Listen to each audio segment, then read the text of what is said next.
guys, it's Bridget. Welcome back to my channel. Today's video is going to be a spoiler-free review of The Jasmine Throne by Tasha Suri. This is a book that I had high hopes for, and honestly, I was very disappointed by it, and I'll go into the reasons why in a minute, but first, I just wanted to give you a brief synopsis of what this book is about. The Jasmine Throne is a South Asian and Indian-inspired adult fantasy novel, and it is the first book in the new Burning Kingdoms series. The story itself jumps around between several different perspectives, but the main story centers on two key women. The first is Malini. She's a princess who has been exiled by her brother, the emperor, for refusing to submit herself to the pyre as a religious sacrifice. She has been sent away to spend the rest of her days as a prisoner in the abandoned tower of the Hirana, which was once a sacred temple and a source of great magical power. But now it's just falling apart, it's decrepit, nobody goes there anymore, at least willingly, and so she is sent there to basically live out her days in solitude. The second key woman in this story is Priya, and she is the maidservant who is assigned to care for Malini for the duration of her imprisonment in this tower. But Priya has a secret.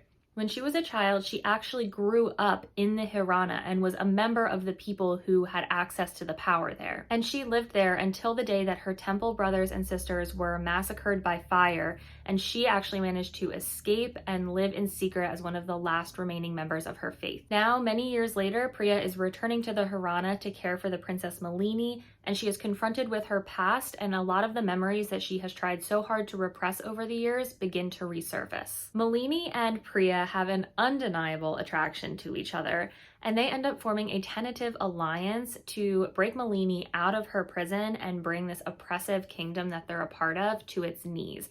And Priya begins to learn that she is more powerful than she ever could have imagined. On the surface, this seems like a book that just would have been a home run for me. You've got strong women, interesting worlds, magic, sapphic romance, taking down the patriarchy, just all these incredible aspects that should pull together to make this awesome story. But it really missed the mark for me, and I really struggled to get through this book. And there were a lot of reasons for this, which I will definitely explain in a minute. But first, I want to go over the parts of the book that I thought worked really well, because there were parts of this book that I did actually enjoy, and I want to make sure to highlight those as well. I want to make sure this is a fair review and I don't just turn this into a rant video. And so let's get into the positive aspects of the book. First, I really enjoyed the magic of this world. There is a strong link between power and the natural world, and Priya's people once had the ability to manipulate plants, like they would be able to summon flowers and vines, which sounds kind of lame, but actually it was very powerful and they can use them for a lot of different means.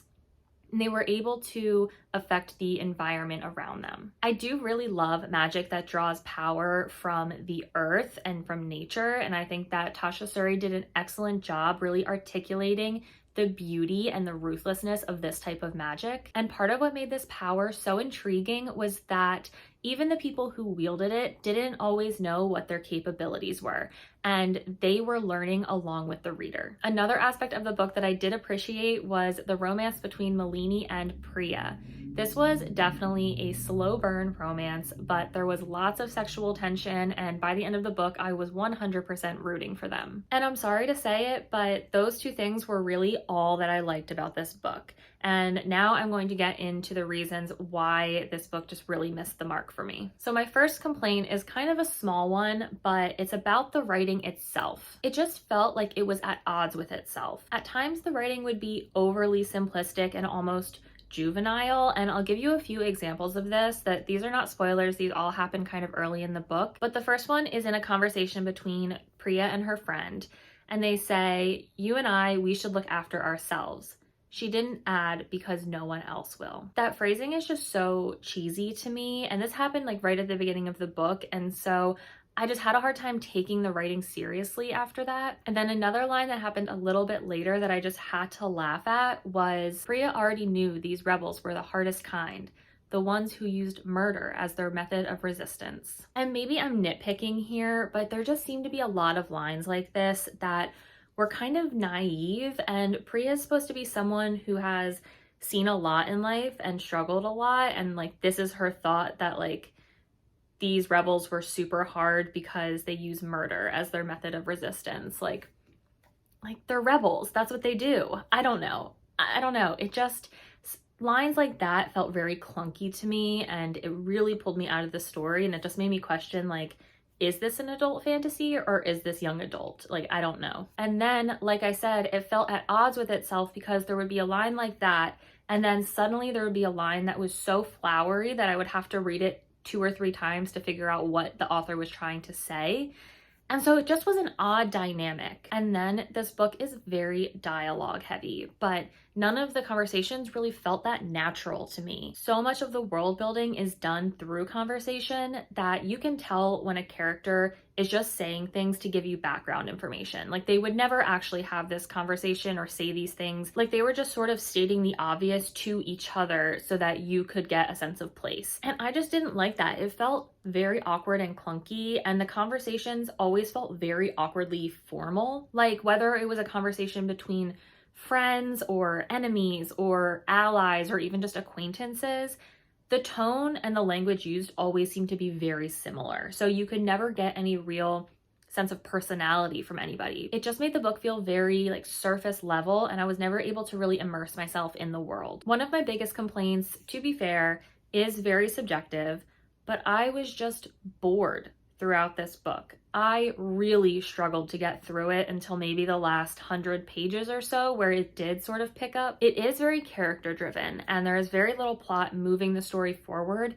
but I just kept waiting for something, like anything interesting to happen. And I actually think that this book could have been so much better if we just got rid of the princess in a tower trope and just got right into the political maneuvering and intrigue. Considering that the story really revolves around a rebellion, there was very little action, and I found myself struggling to care about their cause. Like, I couldn't feel any urgency to their movement. There would be like objectively horrible things that happen, but as the reader, you always view them from kind of a distance. Like, people will hear about them from other people or get reports on things. So I never really felt the emotional impact of the oppression that these people are facing the way that I think you were meant to. And even the main characters always seem to respond to direct threats or danger with a certain amount of stoicism. So I was never able to really feel nervous with them or root for their well-being. And normally I love character-driven stories. Like, I've said that multiple times on this channel. But if there's not going to be a lot of plot, you have to care about the people you're reading about. These characters just felt very overly simplistic, and there was no nuance to any of their personality or goals or motives. And this leads me into my biggest complaint about this book. The book is marketed as an unapologetically feminist story, but to me, it just seemed really far removed from that description. Yes, the majority of the players in this book were women, but their defining characteristic was the fact that they were women. Every struggle or personality trait or motive seemed to stem from this fact. Sometimes it just seemed like this entire book could be summed up as a couple of women pretending to be weak when actually they're not.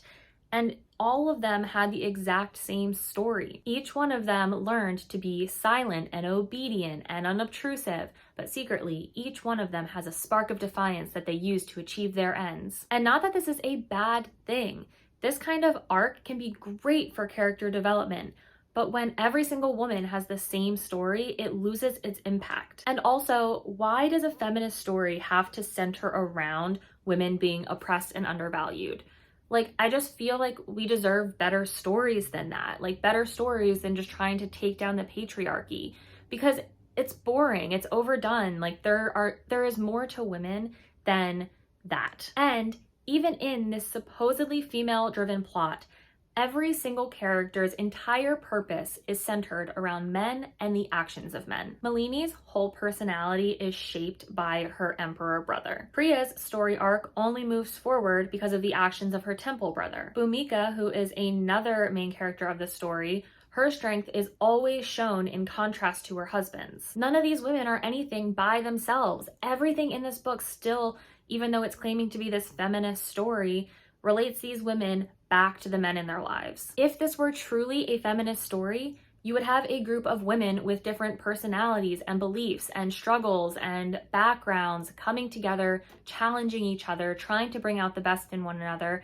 and being strong because the world needs a hero not because the men around them are weak. And don't get me wrong, like, I love a good story of women putting men in their place or showing the world who is boss. But in this particular instance, it was just overdone and I couldn't connect to any of it. I just can't help but think of all of the amazing fantasy books out there with female leads who are badass in their own right without focusing so much on gender. Like Vin in Mistborn. She is a young girl with an immense amount of power, and anyone, man or woman, can look at her and think she is cool and she is strong, not because she's a woman, but just because she's herself. Or take Sansa, for example, in Foundryside. She is tough and rough around the edges and competent and queer, and the fact that she is a woman just like isn't even a conversation. She just is who she is, and she's cool because of it. But in the Jasmine Throne, every single character seemed to relate their strength back to the female experience, and despite a few small differences, they all felt interchangeable to me. It just really frustrates me that this is what we label and praise as feminist fantasy, because it just really missed the mark for me and I was so disappointed in it. Overall, I gave The Jasmine Throne by Tasha Suri 2 stars. I really tried to make sure that this didn't turn into a rant video, but I had a lot of thoughts, as I'm sure you noticed. The book did have a lot of potential to be great. The magic system especially, I just found fascinating and beautiful, and I would have loved to read more about that. But unfortunately, the poorly written dialogue and the overdone focus on gender made this extremely difficult for me to get through. I will admit that this book may still resonate with a lot of women, especially if you're somebody who enjoys more literal interpretations of feminism and female power. I personally like a little bit more subtlety in my books, which is why it just really didn't work for me. Anyway, I hope you enjoyed my review of The Jasmine Throne by Tasha Suri. Please do remember to like and subscribe, and also go find me over on Instagram and Goodreads. I will put links to both of those sites down in the description below. Otherwise, guys, I will see all of you in my next video.